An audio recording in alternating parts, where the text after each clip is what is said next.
نحمده ونصلی علی رسوله الکریم اما بعد فاعوذ باللہ من الشیطان الرجیم بسم اللہ الرحمن الرحیم۔ ناظرین کرام، آپ دیکھ رہے ہیں پروگرام خلاصۃ القرآن اور میں ہوں آپ کا میزبان خواجہ عاشق حسین۔ ناظرین کرام، قرآن کریم اللہ تبارک و تعالیٰ کی لا ریب و بے عیب کتاب ہے جو اللہ تعالیٰ نے نسل انسانی کی رہنمائی کے لیے آخری الہامی کتاب نازل فرمائی۔ نہ تو اس کے بعد اور کوئی آسمانی کتاب نازل ہوگی اور نہ ہی اس کے بعد کوئی اور امت آئے گی۔ نبی کریم علیہ الصلاۃ والسلام نے فرمایا کہ اس کتاب قرآن کریم کی فضیلت باقی تمام آسمانی کتابوں پر ایسے ہے جیسے میری فضیلت دیگر انبیاء کرام علیہ السلام پر ہے۔ قرآن کریم جو ہمارے لیے ہدایت کا پیغام لے کر آیا اور ہماری فوز و فلاح کی ہمیں تعلیم دیتا ہے، آج ہماری کامیابی و کامرانی اسی میں ہے کہ ہم قرآن کے دامن سے وابستہ ہو جائیں۔ اس سے ہم اپنی دنیاوی زندگی کو بھی کامیاب کرنے میں ہم کنار ہو سکتے ہیں اور اخروی زندگی میں بھی نجات پا کر سعادت پانے والے لوگوں میں شامل ہو سکتے ہیں۔ تو جیسا کہ آپ کو معلوم ہے کہ اس پروگرام میں ہم ہر روز ایک قرآن مجید کے سپارے کا خلاصہ اور اس کے تفسیری نکات و رموز و اسرار کے حوالے سے گفتگو کرتے ہیں۔ گزشتہ 8ویں پارے کے آخر میں حضرت شعیب علیہ السلام کا قصہ شروع ہوا تھا۔ اس قصے کا بقیہ حصہ 9ویں پارے کے آغاز میں بیان کیا جا رہا ہے۔ تو آج ہمارا سلسلہ گفتگو چونکہ 9واں پارہ ہے، اس لیے اسی قصے کو جو 8ویں پارے کے اخیر میں اختتام پذیر ہوا تھا، 9ویں سپارے میں اسی کو آگے بڑھایا جا رہا ہے۔ اور واقعہ یہ تھا کہ جہاں حضرت شعیب علیہ السلام کی قوم کے جو سردار تھے، انہوں نے دھمکی دی کہ آپ اور آپ کے ساتھی اپنے خیالات سے تائب ہو کر ہمارے طریقے پر نہ لوٹے تو ہم آپ لوگوں کو ملک بدر کر دیں گے، یعنی اپنے ملک سے نکال دیں گے۔ چنانچہ اہل ایمان نے اس کے جواب میں کہا کہ ہمیں اللہ نے ملت کفر سے نجات عطا فرمائی ہے اور ہم مسلمان ہو گئے ہیں۔ اللہ نے ہمیں ایمان کی نعمت سے سرفراز کیا ہے، تو ہم کیسے غلط راستے کی طرف لوٹ سکتے ہیں؟ ہم تو اللہ سے دعا کرتے ہیں کہ وہ ہمارے اور تمہارے درمیان دو ٹوک فیصلہ کر کے جو حق ہو اس کو واضح کر دے۔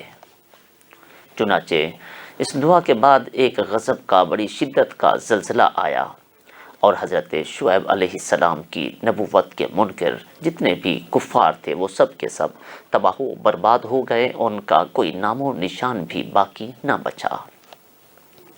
اور مومنوں کو اللہ تعالیٰ نے عافیت کے ساتھ جو ہے وہ بچا لیا،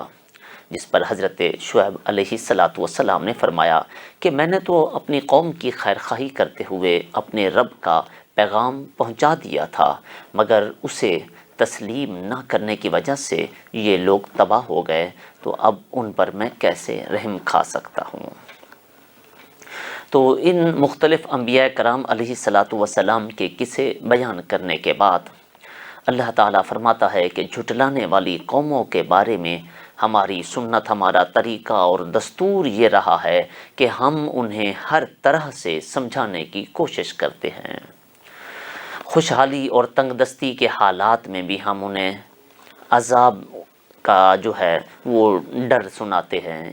اور ان لوگوں کو ابتلا اور آزمائش میں مبتلا کرتے ہیں۔ اگر اچھے یا برے حالات کی تبدیلی ان کے اعمال میں بہتری پیدا کر دے تو یہ تبدیلی امتحان ہے اور اللہ کی رضا کا سبب اور باعث ہوا کرتی ہے۔ اور اگر اعمال صالحہ میں ترقی نہ ملے اور بلکہ وہی سابقہ صورتحال اور نافرمانیوں کا سلسلہ جاری رہے تو یہ تبدیلی جو ہے وہ عذاب ہے، اللہ کی ناراضگی اور غضب کا موجب ہوا کرتی ہے۔ اللہ کے عذاب سے کبھی بھی مطمئن نہیں ہونا چاہیے، وہ صبح شام کسی بھی وقت اچانک آ سکتا ہے۔ اللہ تعالیٰ فرماتا ہے کہ ہم ان تباہ شدہ بستیوں کے حالات تمہیں اس لیے سنا رہے ہیں کہ انبیاء اور رسول کی آمد کے باوجود بھی ان لوگوں نے اپنے اعمال میں کوئی بہتری نہ پیدا کر کے وہ عذاب الہی کے مستحق ٹھہرے، جس کی وجہ سے اللہ نے ان کے دلوں پر مہر لگا کر ان کا نام و نشان بھی مٹا کر رکھ دیا۔ آیت نمبر 103 سے 108 میں اس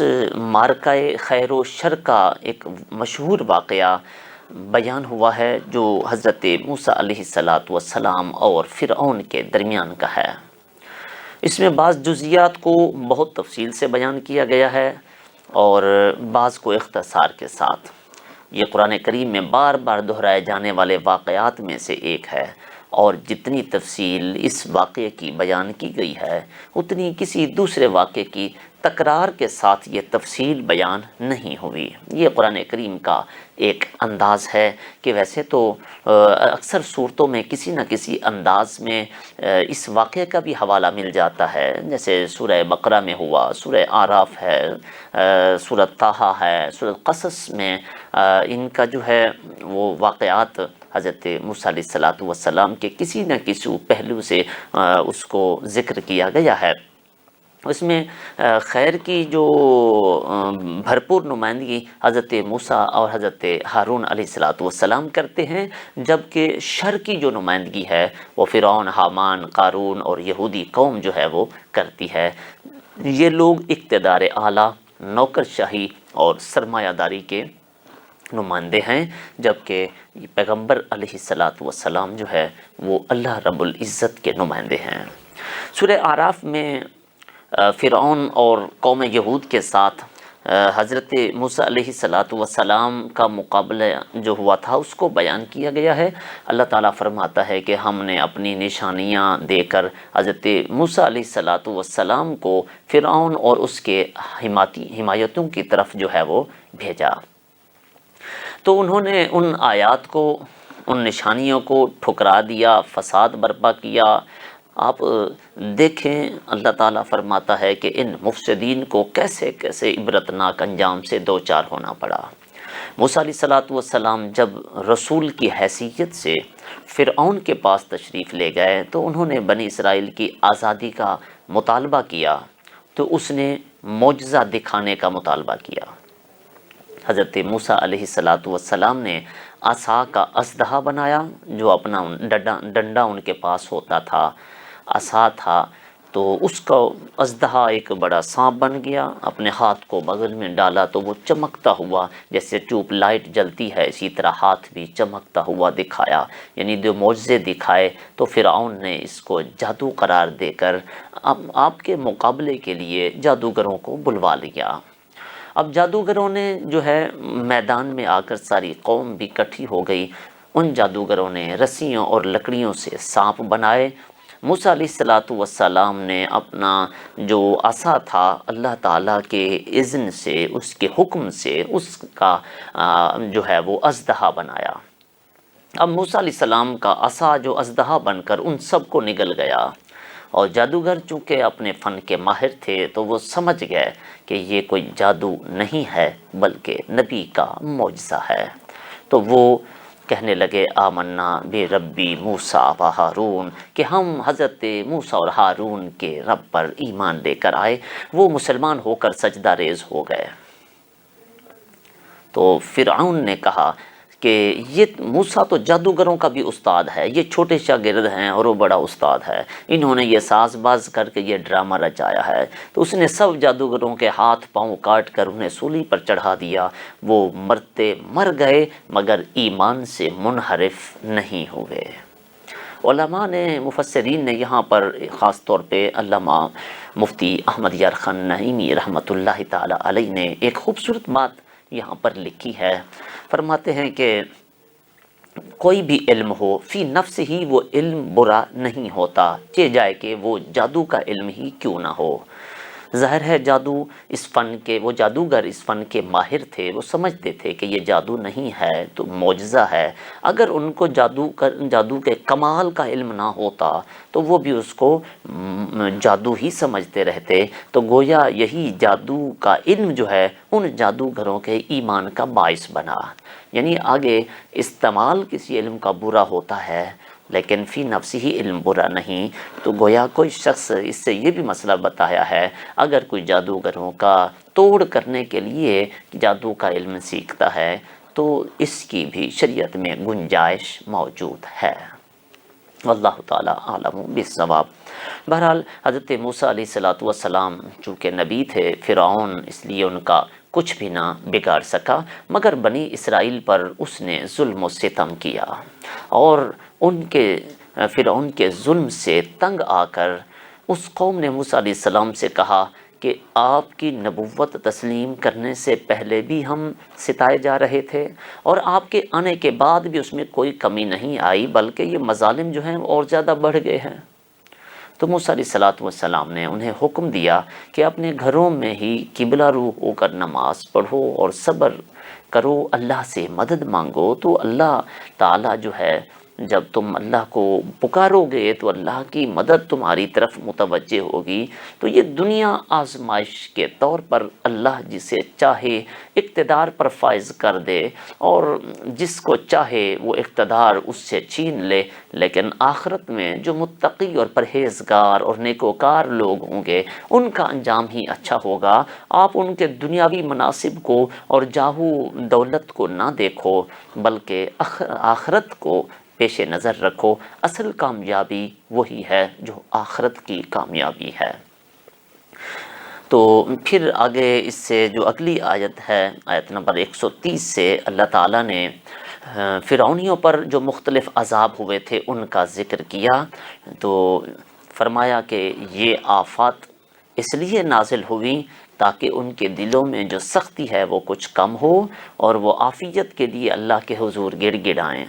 اور حضرت موسیٰ علیہ السلام کی جو دعوت ہے، دعوت توحید، اس کی طرف متوجہ ہوں۔ ان پر آنے والی بلائیں جو تھیں وہ مختلف قسم کی تھیں۔ پہلی بلا جو ہے وہ قحط سالی تھی، اور سبزیوں اور پھلوں کی قلت کا عذاب آیا۔ جب انہیں کوئی فائدہ پہنچتا تو وہ کہتے کہ یہ ہماری جو ہے وہ اپنی عقل مندی کا اور ہماری حسن تدبیر کا یہ کرشمہ ہے، اور جب انہیں کوئی تکلیف یا نقصان پہنچتی تو اسے حضرت موسیٰ علیہ السلام اور ان کے مومن ساتھیوں کی نحوست قرار دیتے تھے، اور کہتے تھے کہ ہم پر اپنا جادو آزمانے کے لیے تم بڑے سے بڑا معجزہ دکھا دو، مگر ہرگز ہم ایمان نہیں لائیں گے۔ یعنی یہ انداز تھا ان جو ہے فرعونیوں کا کہ وہ جو بھی معجزہ دکھایا جاتا تھا یا اللہ کی رحمت آتی تھی اس کا انکار کرتے تھے، اور پھر اللہ تعالیٰ نے اس لیے ان کو مختلف عذابوں میں مبتلا کیا۔ پہلے تو یہ عذاب آئے، سبزیوں وغیرہ کی قلت ہوئی، پھر اللہ نے طوفان بھیجا، پھر مکڑی کا ایک عذاب بھیجا، پھر جوؤں کا عذاب ان کے پاس آیا، پھر مینڈکوں کا عذاب آیا، اور پھر خون کی بارش ہوئی۔ تو پے در پہ یہ مسلسل عذاب بھیجے، مگر اس کے باوجود بھی وہ ڈھٹائی اور ظلم جو ہے تکبر کے ساتھ اپنے جرائم میں بڑھتے ہی چلے گئے، اور جب ان پر عذاب کی کوئی شکل ظاہر ہوتی تو وہ جھوٹے وعدے بھی کرتے اور عہد و پیمان کرتے۔ حضرت موسیٰ علیہ السلام سے دعا کرانے کے لیے آ جاتے تھے، جی مہربانی کریں جی اب ہم جو ہے وہ نیکی کی طرف آ جاتے ہیں، مگر وہ عذاب جب ان کی دعا سے ختم ہو جاتا تو اس کے عذاب کے ختم ہوتے ہی پھر نافرمانیوں پر اتر آتے تھے، اور اللہ تعالیٰ فرماتا ہے کہ ہماری آیتوں سے غفلت برتتے تھے، ہماری آیتوں کو جھٹلاتے تھے، اور تو ہم نے انتقام لے کر پھر انہیں سمندر میں غرق کر دیا۔ تو اللہ تعالیٰ فرماتا ہے کہ ہم نے دنیا میں کمزور اور ضعیف سمجھی جانے والی قوم کو ان کافروں کے، ان فرعونیوں کے محلات اور باغات اور اقتدار کا جو ہے وہ وارث بنا دیا، اور بنی اسرائیل کو اللہ تعالیٰ کے احکام پر عمل کرنے کی خاطر کتاب دینے کے لیے حضرت ہارون علیہ السلام کو جانشین بنا کر حضرت موسیٰ علیہ السلام کوہ طور پر جو ہے وہ ریاضت کے لیے بلائے گئے، جہاں وہ 40 دن تک جو ہے وہ مقیم رہے۔ وہاں پر اللہ تعالیٰ نے موسیٰ علیہ السلام کو ہم کلامی کا شرف عطا فرمایا، تورات کی تختیاں جو ہے وہ عطا فرمائیں،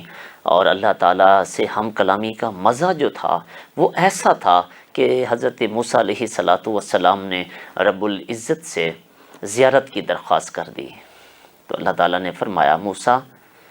تو مجھے نہیں دیکھ سکتا۔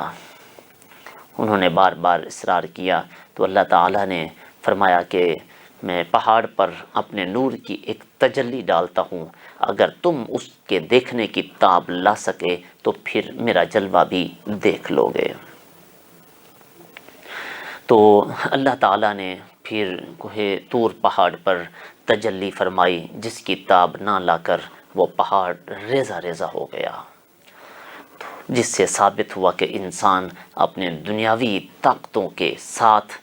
اللہ تعالیٰ کی زیارت نہیں کر سکتا۔ کوئی شخص بھی دنیا میں رہتے ہوئے اللہ تعالیٰ کا دیدار جسم کی آنکھوں سے نہیں کر سکتا۔ قیامت کے دن حشر کے میدان میں اور جنتیوں کو، اہل جنت کو جنت میں اللہ تعالیٰ کا دیدار ہوگا۔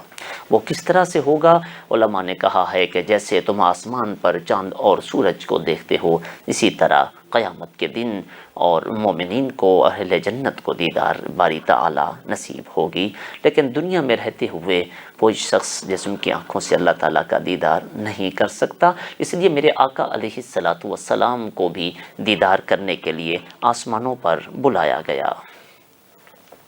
حضرت موسیٰ علیہ السلام کی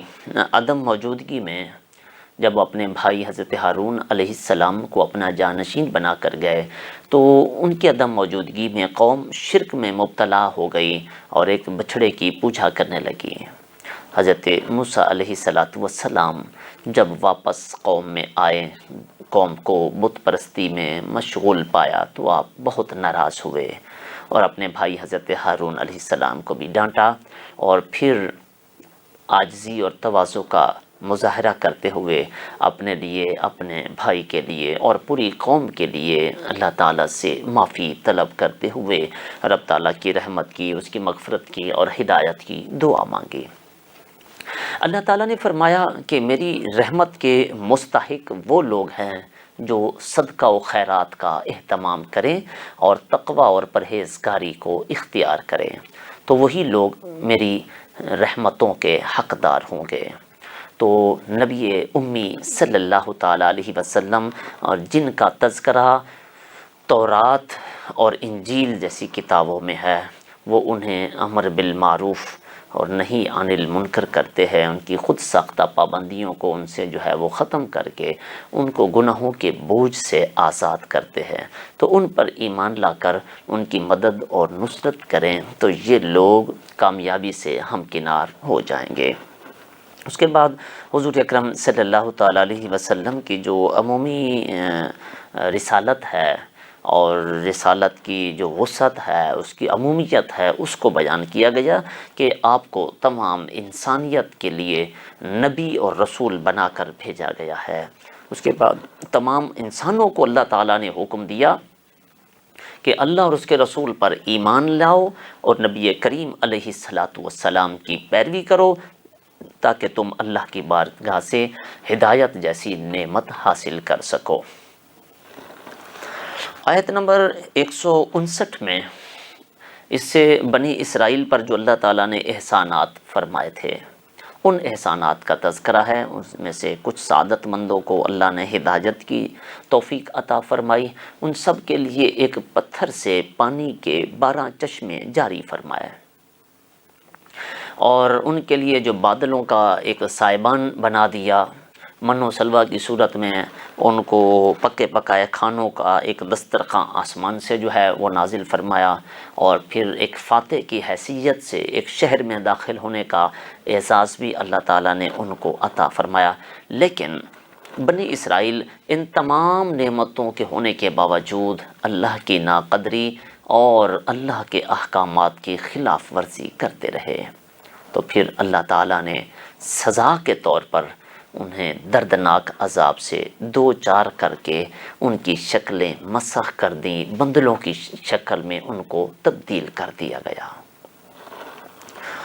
آیت نمبر 172 میں عہد الست کا ذکر ہے، جو وعدہ اللہ تعالیٰ نے عالم ارواح میں روحوں سے لیا تھا،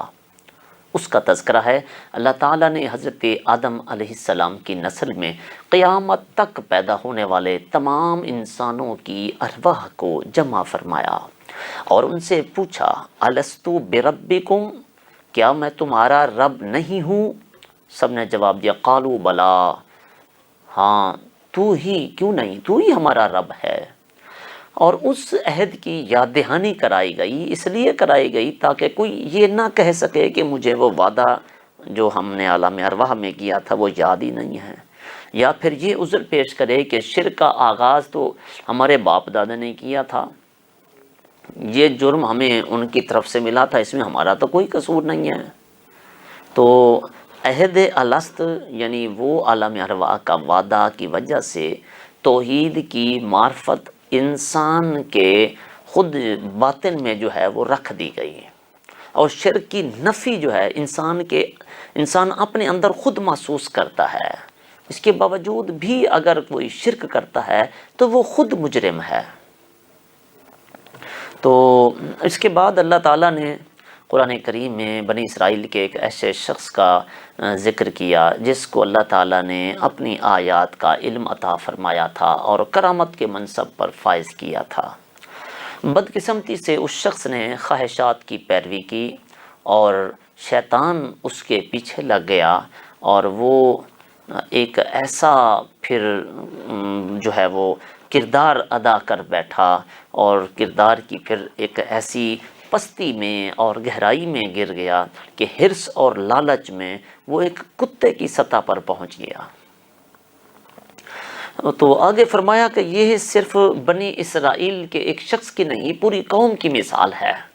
اس قوم نے اللہ کی بے شمار نعمتوں سے استفادہ کیا، لیکن ناشکری اور نافرمانی کی حدوں کو، آخری حدوں کو جا پہنچے۔ بلا شبہ اللہ تعالیٰ جس کو ہدایت دیتا ہے وہی ہدایت پر قائم و دائم رہ سکتا ہے۔ انسان خود ہدایت اور اللہ کی قربت کی جو نہایت اونچی بلندی پر پہنچ جائے، مگر پھر بھی اسے گمراہی کے خطرے سے ڈرتے رہنا چاہیے۔ کوئی پتہ نہیں کہ کتنا بھی نیک بندہ ہو تو وہ کوئی ایسا کام کر بیٹھے جس کی وجہ سے ساری نیکیاں برباد ہو جائیں۔ نبی رحمت صلی اللہ علیہ وسلم نے ارشاد فرمایا تھا کہ ایک وقت قرب قیامت میں ایسا آئے گا کہ انسان صبح کے وقت مومن ہوگا تو شام کو کافر ہوگا، وہی شام کو کافر ہوگا، صبح کے وقت مومن ہوگا۔ یعنی ہر شخص کو ان حالات میں اپنے ایمان کی فکر کرنی چاہیے۔ ناظرین کرام، یہاں وقت ہوا ہے ایک بریک کا، تو امید ہے آپ ہمارے ساتھ رہیں گے اور نور قرآن کی برکتوں سے مالا مال ہوتے رہیں گے۔ ملتے ہیں ایک مختصر سے وقفے کے بعد۔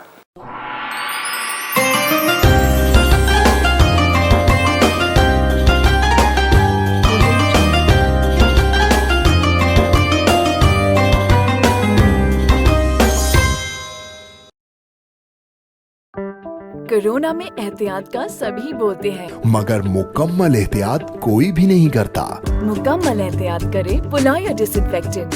جو صرف باہر سے نہیں اندر سے بھی کرے ڈس انفیکٹ۔ گھر، دفتر، مسجد، شاپنگ مالز، ہاسپٹلز، کسی بھی جگہ